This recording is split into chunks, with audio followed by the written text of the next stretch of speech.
Hi there, it's Lori, and happy St. Patrick's Day for all of those that celebrate that. Probably many of you celebrated over the weekend because Tuesday is, anyway. Drinking green beer on a Tuesday seems possibly interesting, and tacos on a Tuesday would seem really weird on St. Patrick's Day, but that's just because of our culture. Anyway, I am wearing I thought it would be really funny to put these little pins with hats on top of these. There's a tea for that. Well, part of my tasting involves tea. That's why I chose this shirt. And then I blinged it up with all of my St. Patrick's. This is from Dollar Tree. Everything else was my stepmom's. Her birthday was St. Patrick's Day. And there's a funny story in that. When she was born, they didn't, her parents didn't think about, and they were very Catholic, they didn't think about or realize that it happened to be St. Patrick's Day. So they gave her her first name and a middle name and last name. And then when she went to get her driver's license, she had her first communion and stuff. Again, very Catholic family growing up. It was always Patricia as her middle name, right? In honor of St. Patrick. She went to get her driver's license and discovered that was not her birth certificate middle name. Her parents hadn't realized it was St. Patrick's Day or hadn't put it together. And so by the time they did all the things, the baptism and all the different things they do, they had always listed her middle name as Patricia. So she didn't know she didn't have that. So she had to do a legal name change. So her middle name was Patricia. So kind of a funny story. But yeah, I love these little pin hats on these guys. It's just too funny. This derby hat, sorry, that's this side, makes me think of Wow Crochet Designs Mary, because she has that green derby hat. She does her stitch antics. Anyway, today is going to be kind of a follow-up to the British tastings. So some things we talked about. I talked about the pork scratchings. Let me show you one.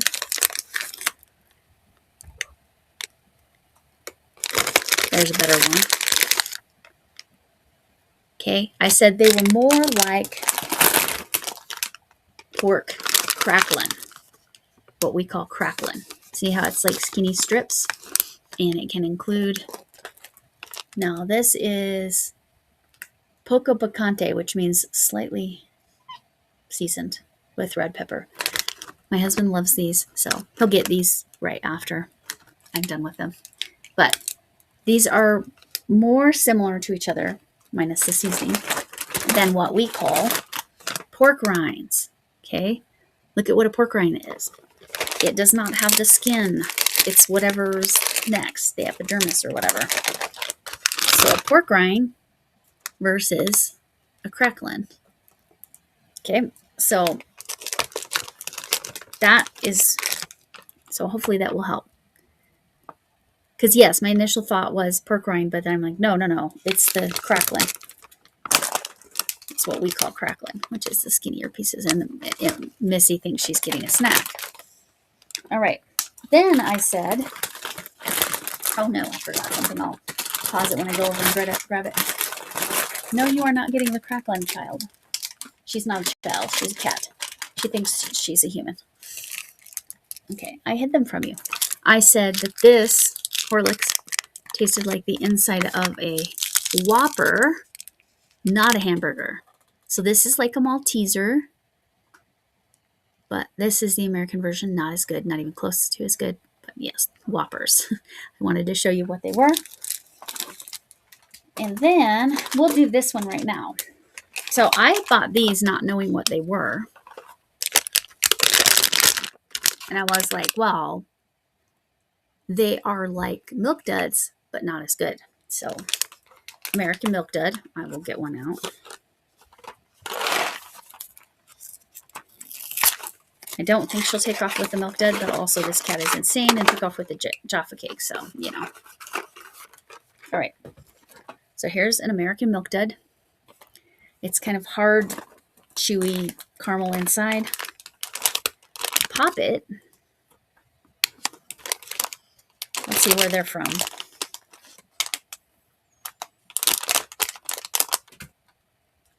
They are from the UK. So a Pop It, this is from the UK. And I became instantly mildly addicted. I like Milk Duds, but they're kind of like more work than they're worth. This is a Pop It. So this one's a Pop It. That's a Milk Dud. Okay. So the Pop It is more round, but it is a little bit flat like the Milk Dud is. The Milk Dud is, as you can see, a little tough to get into. Caramel on the middle. This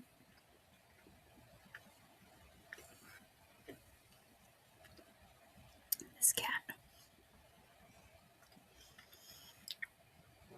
Her tail poofs when she is happy. And she thinks she's getting food. Okay, set that to the side for a minute.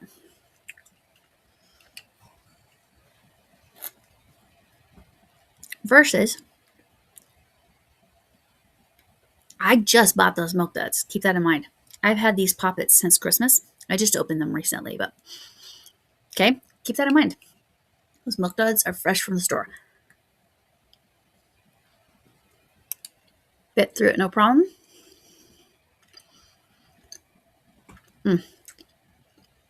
Tastes so much better. I cannot explain.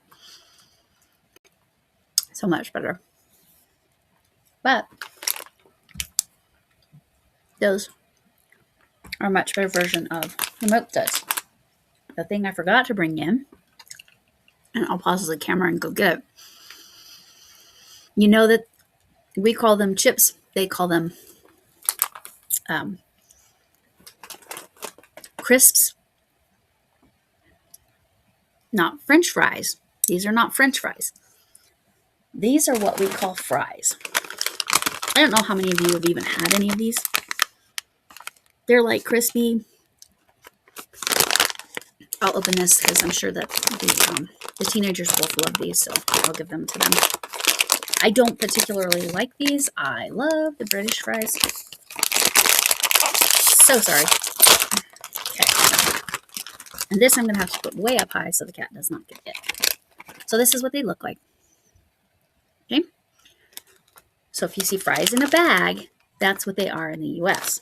Okay. I'm going to pause and go get the British fries. Okay. I went and got the fries that I have from the UK. The skimpy fries. Try to hold it at an angle, and the bacon fries. So these, the bacon fries, the skimpy fries are slightly puffier, but they're flat. They are not shaped like a French fry. And they taste much better than those things. These, like, I have to be careful because I could eat 16 bags of these. I really like them. Scampi is sort of a shrimp scampi flavor. What do they say it is? Scampi and lemon flavor. Now, here's the thing. Yes, I can order these in the US. Here's the problem. Every time I order these in the US, when I get them, they're stale. So I have to get them directly from the UK, or they taste terrible.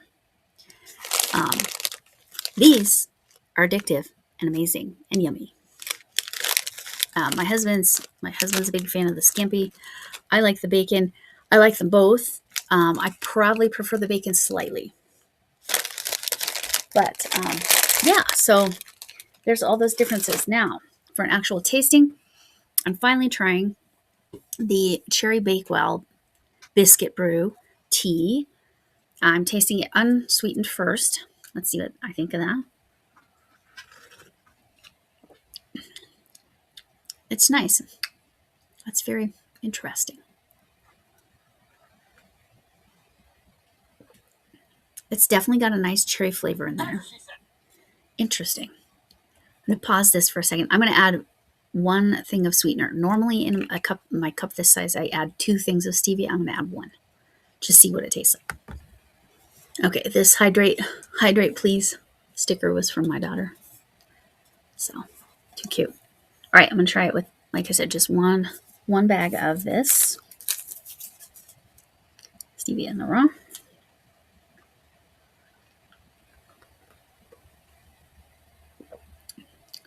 Okay, that brings out more flavors.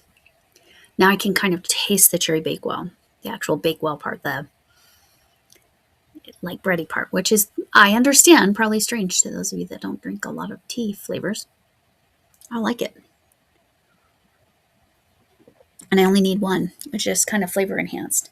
So there you go. I'm going to go buy a big jar of this at Walmart because Walmart has it. And it's not unreasonably priced. It's probably not as good because it's probably US manufactured, but nonetheless, I really liked this, and so I'm going to grab that. But I'm so glad I could show you the differences in all these little items, and that they are malted milk balls are indeed called Whoppers. This would be the American version of Maltesers. Maltesers in the UK. Maltesers are much better. Much better. So, with that, I'm gonna let you go. Tomorrow, just a reminder, all this stuff. The theme for Magical Make Along that's being hosted by Armchair Chef and co-hosted by Deb Morgana is lucky. Anything lucky. I'm doing St. Patrick's Day because this is being aired on St. Patrick's Day. But with that, just that quick reminder, I'll drop the video down below. There she is.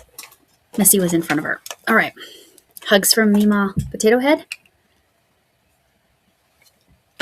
I did that totally out of order. Thanks for coming in. I appreciate it. Can I get an amen? Hugs from Mima Potato Head. British food is better. And hugs from me. Hope to see you soon. Bye.